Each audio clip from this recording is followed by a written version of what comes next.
CM Revanth Reddy తన పాలన utter flop అని తానే చెప్పాడని మాజీ మంత్రి కేటీఆర్ అన్నారు. 71,000 కోట్ల రెవెన్యూ తీసుకురాలేమని ముఖ్యమంత్రి స్వయంగా ఒప్పుకోవడం దేనికి సంకేతమన్నారు. అధికారంలోకి వచ్చిన తొలి ఏడాదిలోనే రేవంత్ రెడ్డికి పాస్ మార్కులు కూడా రాలేదని విమర్శించారు. రేవంత్ రెడ్డి ఒక్కరికే కాదు, తమకు కూడా కుటుంబాలున్నాయని, పిల్లలు ఉన్నారని చెప్పారు. 2014లోనే రేవంత్ సీఎం అయి ఉంటే తెలంగాణ వెనక్కిపోతుందన్న సమైక్యాంధ్ర నేతల మాటలు నిజమయ్యేవని ఆరోపించారు. తనకు అడ్డమైన వాళ్లతో లింకులు పెట్టి మాట్లాడినప్పుడు తన కుటుంబం కూడా బాధపడిందని కేటీఆర్ చిట్చాట్లో చెప్పారు.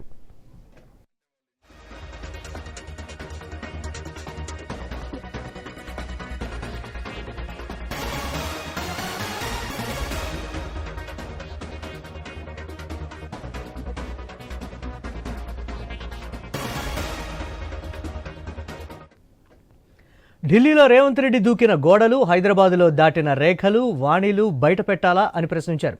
పిచ్చి పనులు చేస్తున్నారు కాబట్టే ప్రజలు తిడుతున్నారని అన్నారు. దానికి తమను బాధ్యుల్ని చేయడం సరికాదన్నారు. రేవంత్ రెడ్డికి సంపద సృష్టించే జ్ఞానం లేదన్నారు. కాంగ్రెస్ ప్రభుత్వం విఫలమైందని రేవంతే ఒప్పుకున్నారని చెప్పారు. రాష్ట్రాన్ని క్యాన్సర్ రోగితో పోల్చితే తెలంగాణ పెరుగుతుందా అని నిలదీశారు. కేంద్రంతో సఖ్యతగా ఉండి నిధులు సాధిస్తానని చెప్పిన ముఖ్యమంత్రి ఎంత తెచ్చారో చెప్పాలని కేటీఆర్ డిమాండ్ చేశారు. కేసీఆర్పై కోపంతో రైతులను గోసపెడుతున్నారని మండిపడ్డారు. ఇకనైనా ప్రతిపక్షాలను తిట్టడం మానేసి ప్రజల గురించి ఆలోచిస్తే బాగుంటుందని అన్నారు.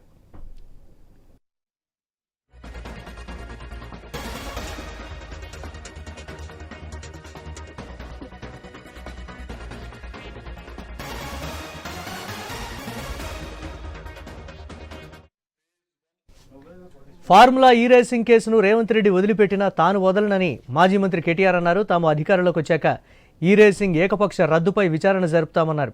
ఒలింపిక్స్ నిర్వహణపై ఎంత ఖర్చు అవుతుందో రేవంత్ రెడ్డికి తెలుసా అని ప్రశ్నించారు. రాష్ట్రాన్ని క్యాన్సర్ రోగితో పోల్చిన వ్యక్తికి ఒలింపిక్స్ కావాలా అని నిలదీశారు.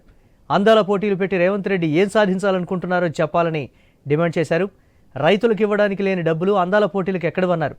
ఫార్ములా ఈ రేసింగ్ నిర్వహిస్తే తప్పేంటని ప్రశ్నించారు. ఎంఐఎం విషయంలో కూడా తాము తప్పు చేశామని కేటీఆర్ అన్నారు. మళ్లీ అధికారంలోకి వచ్చాక ఎంఐఎంకు తామేంటో చూపిస్తామని వార్నింగ్ ఇచ్చారు. 10 ఏళ్ల అధికారంలో ఉండగా అక్బరుద్దీన్ తీరును గమనించానని అన్నారు. అలగటం, ఏదో ఒక పని చేయించుకోవడం ఆయన నైజమని కేటీఆర్ ఆరోపించారు.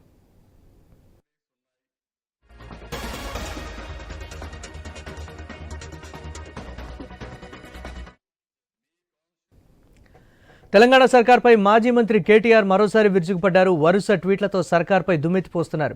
కృష్ణా, గోదావరి నదుల నుంచి వేల టీఎంసీల నీళ్లు సముద్రం పాలవుతున్నా ఒడిసిపట్టలేని అసమర్థ ప్రభుత్వం అంటూ వ్యాఖ్యలు చేశారు. కాళేశ్వరం కుంగిన పిల్లర్లను చూపి నీటిని కిందకు వదిలేస్తున్నారంటూ మండిపడ్డారు. యథేచ్ఛగా ఇసుక వ్యాపారం చేస్తున్నారంటూ కాంగ్రెస్పై మరోసారి కేటీఆర్ ఘాటు వ్యాఖ్యలు చేశారు. నీళ్లన్నీ తరలించుకుపోయిన తర్వాత తీరిగ్గా టెలిమెట్రీల గురించి మాట్లాడుతోందని కాంగ్రెస్ ప్రభుత్వంపై మండిపడ్డారు. 4.5 దశాబ్దాల కాంగ్రెస్ పాలన పాపం ఫలితమే తెలంగాణకు కృష్ణా, గోదావరి నదీ జలాల్లో నీటి వాటా తేలేకపోవడానికి కారణమని ఆరోపించారు. కుంగిన కాళేశ్వరం పిల్లర్లను చూపి మరమ్మతులు చేపట్టకుండా నీళ్లను కిందకు వదిలి ఇసుకను దోచుకుంటున్నారని కేటీఆర్ ఎక్స్ వేదికగా పోస్ట్ పెట్టారు.